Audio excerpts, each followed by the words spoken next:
Hello everyone, welcome back again on Back to Physics. Today we are going to start next topic for class 12th which is electric potential energy. और आज हम electric potential energy के लिए दो derivation करेंगे।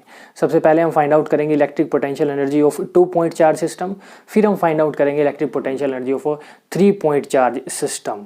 ठीक है, दोनों को अच्छे से समझेंगे और डिस्कस करेंगे। सबसे पहले समझते हैं कि इलेक्ट्रिक पोटेंशियल एनर्जी क्या है, और इलेक्ट्रिक पोटेंशियल एनर्जी जानने से पहले हमें पता होना चाहिए पोटेंशियल एनर्जी क्या है। सो पोटेंशियल एनर्जी की अगर हम डेफिनेशन जाने तो वो क्या कहती है, the energy possessed by a body by virtue of its configuration और पोजीशन। किसी बॉडी की उसकी पोजीशन की वजह से या फिर उसकी कॉन्फ़िगरेशन की वजह से जो एनर्जी है उसको हम बोलते हैं पोटेंशियल एनर्जी। इसके आगे एक वर्ड लग गया है इलेक्ट्रिक।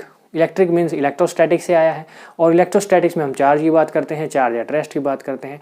दैट मीन्स अब हम किसकी पोटेंशियल एनर्जी जानना चाह रहे हैं, अब हम जानना चाह रहे हैं एक चार्ज की पोटेंशियल एनर्जी। ठीक है ना, और चार्ज की पोटेंशियल एनर्जी जानने के लिए हमें चार्ज को स्टडी करना होगा। मान लेते हैं हमारे पास कोई एक चार्ज है, उस चार्ज के लिए हम अपना उस चार्ज के लिए उसका एक अपना इलेक्ट्रिक फील्ड होगा। ठीक है ना, और उसका अपना पोटेंशियल होगा। कब? जब उसके आसपास कोई चार्ज लेके आएंगे। मान लेते हैं यूनिट पॉजिटिव चार्ज हम लेके आ रहे हैं। देन अगर हम मान लेते हैं कि जब तक ये पॉजिटिव चार्ज P1 पॉइंट पे पड़ा हुआ है और इसके आसपास इलेक्ट्रिक फील्ड में, इसके इलेक्ट्रिक फील्ड में कोई दूसरा चार्ज नहीं है, तब तक इस पर होने वाला वर्क डन, इस पर लगने वाली फोर्स जीरो होगी, इस पर लगने वाला वर्क डन भी जीरो होगा। लेकिन जैसे ही हम एक दूसरे चार्ज को इंट्रोड्यूस कराते हैं, मान लेते हैं यूनिट पॉजिटिव चार्ज, और वो जो चार्ज है हम ब्रिंग कर रहे हैं इन्फिनिटी से। इस चार्ज को हम कहाँ से लेके आ रहे हैं, इसके पास हम लेके आ रहे हैं इसको इनफाइनाइट डिस्टेंस से। We are bringing this from infinity से लेके आ रहे हैं। अब हमें क्या करना होगा, अब हमने क्या चीज़ पढ़ी थी, हमने एक चीज़ पढ़ी थी कि ये दोनों चार्जेस एक दूसरे पे इलेक्ट्रोस्टैटिक फोर्स लगाएंगे।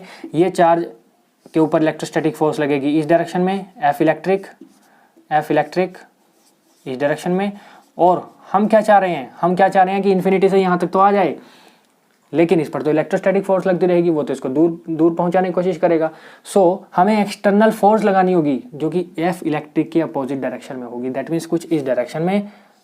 ठीक है ना, एफ इलेक्ट्रिक के इस डायरेक्शन में होगी, और वो एफ जो है वो नेगेटिव ऑफ दिस होगी।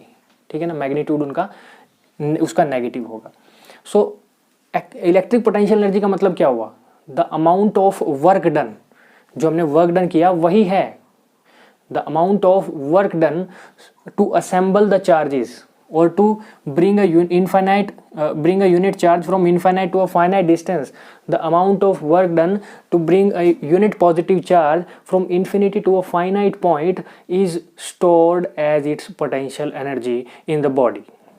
किसी बॉडी के अंदर वो उसकी पोटेंशियल एनर्जी की फॉर्म में स्टोर होता है, वही वर्क डन जो हम उसको करते हैं। किसके लिए करते हैं वर्क डन क्यों करना पड़ रहा है, ताकि हम इसको इन्फिनिटी से फाइनाइट डिस्टेंस पर लेके आ सकें।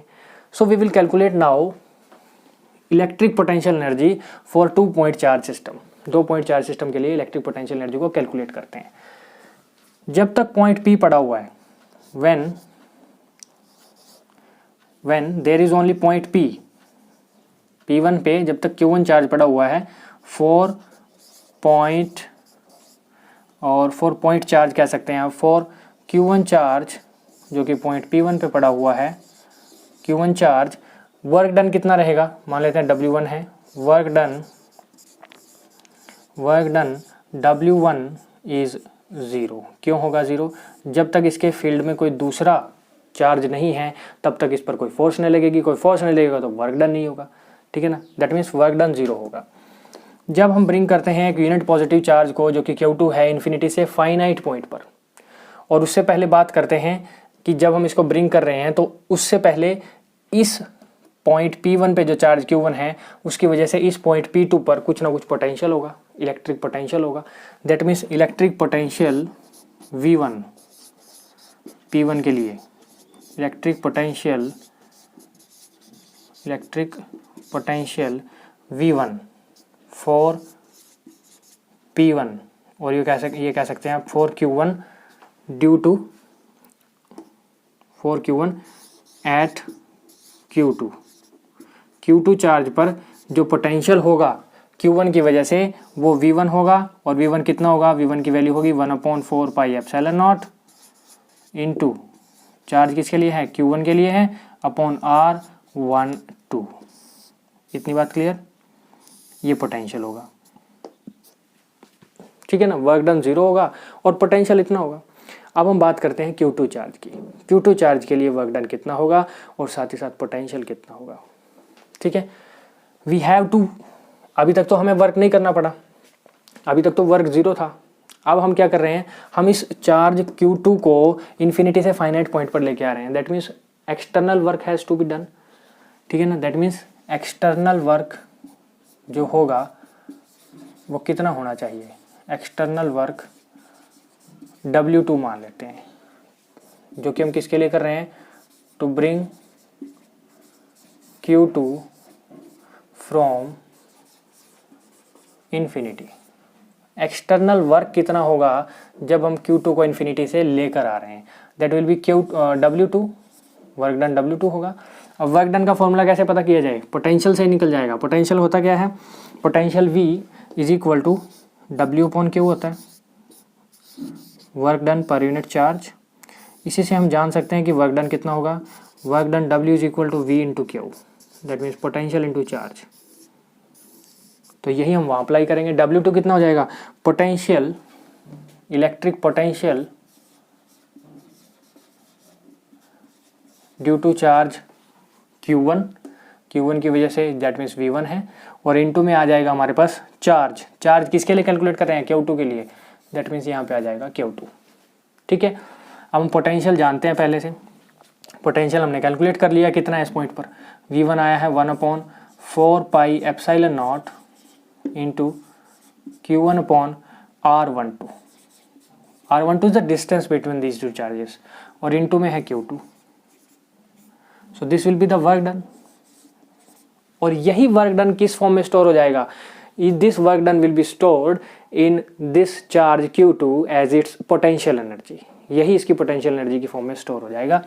और हम कह सकते हैं कि टोटल पोटेंशियल एनर्जी कितनी होगी,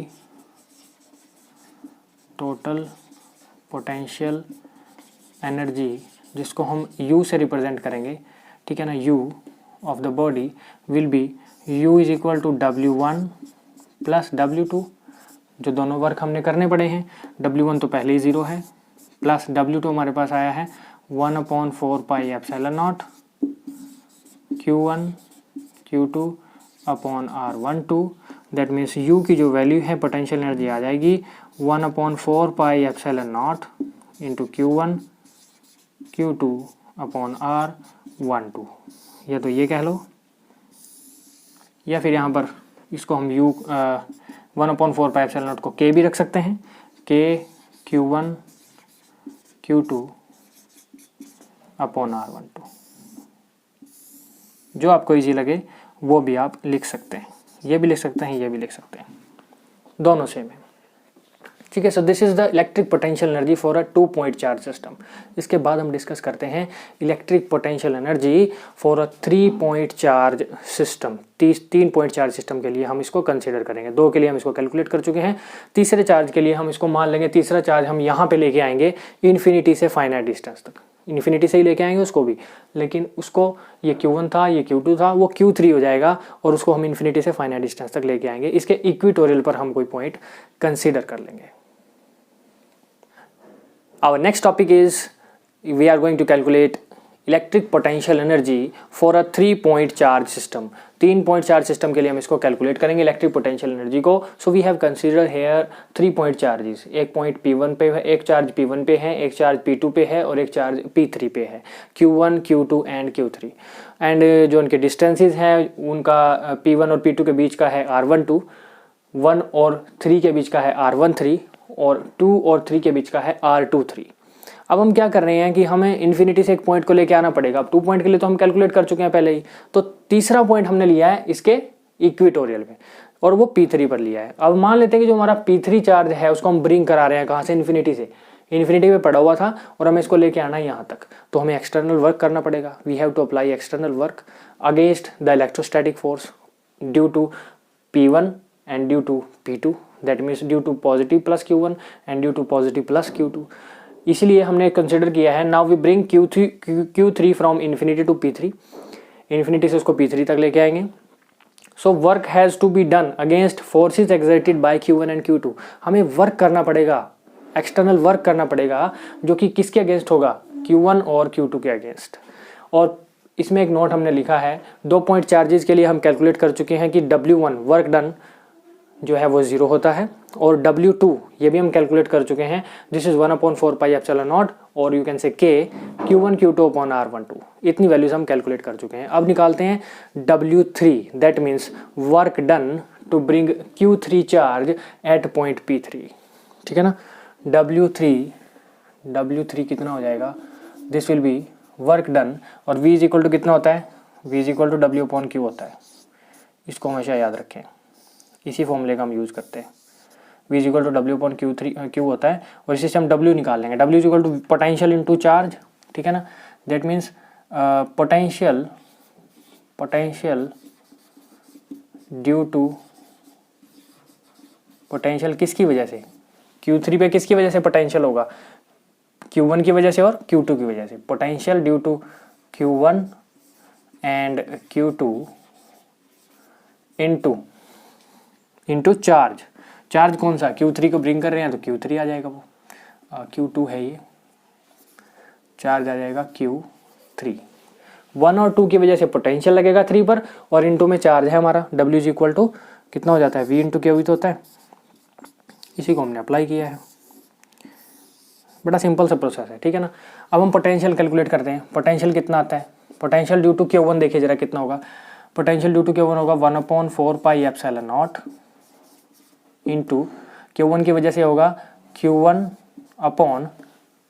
की वजह से एट P3 कितना होगा, Q1 अपॉन R13 इसके बीच का डिस्टेंस है, प्लस 1/4 पाई एप्सिलॉन